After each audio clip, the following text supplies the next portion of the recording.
Hi, my name is Christina and I am a senior support worker here at the Grant Center. Today I will talk to you about medication, how we administer medication, the basic skills and knowledge that you need to be aware of before you administer any kind of medication, and the rules and the steps that we are following when we are administering medication. So let's get started.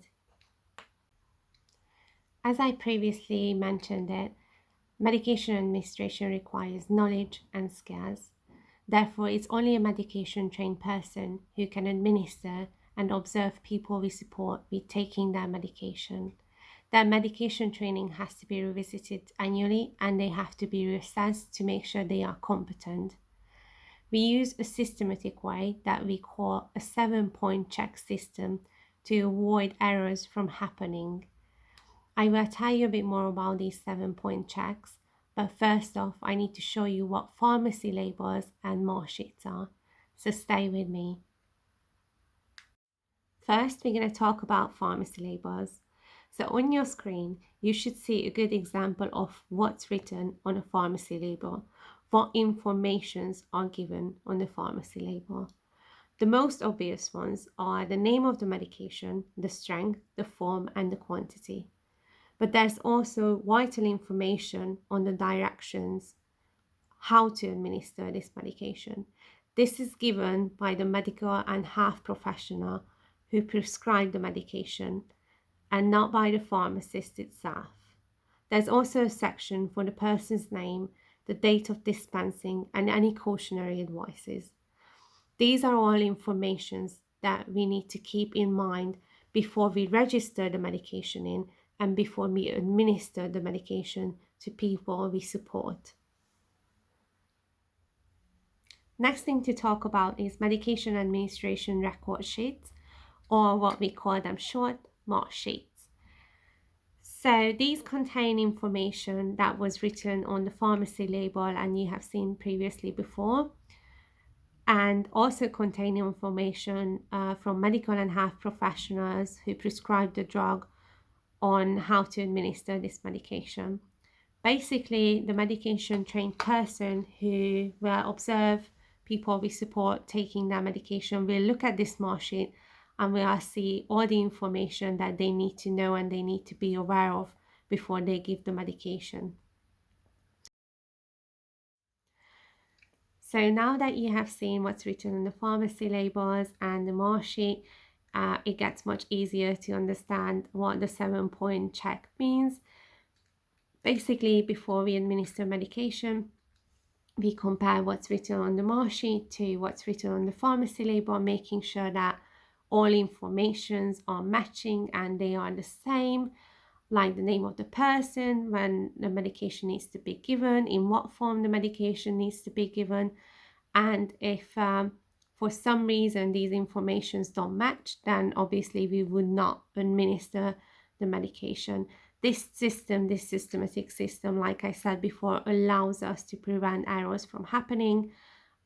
It's a good filter that we are using every single day before we give the medication to people we support. In our next section, I will talk about ordering medication. So basically, we do orders for people we support who are not self-medicating at the Grange. Basically, people who are in not charge of their medication.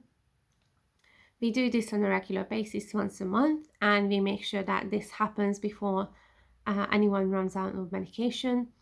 Once the medication has been issued by the pharmacist, we go and collect it, and then we register them in before we take them to the people we support's flat.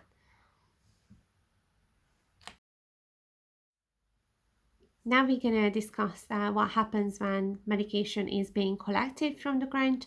This normally takes place when a client goes on holiday or a family visit, and for very obvious reasons they have to take their medication with them.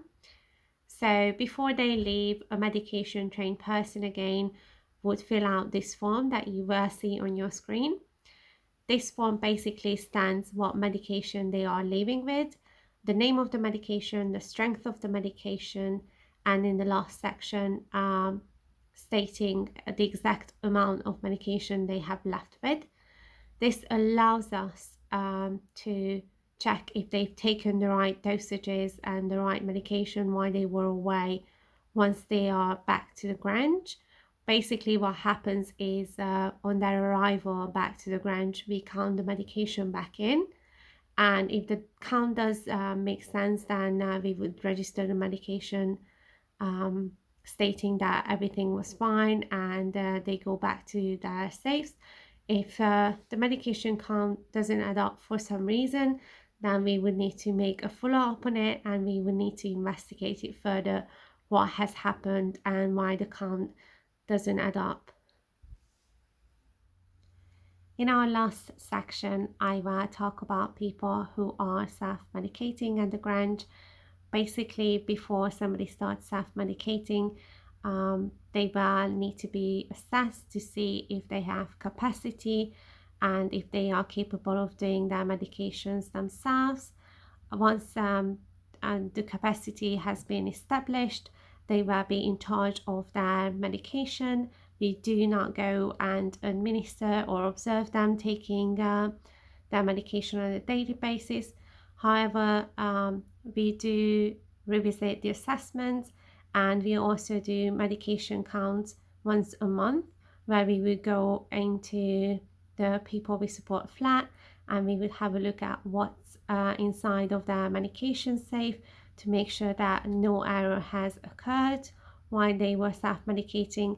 But we are highly encouraging everyone at the Grange to be in charge of their lives and medications as much as possible.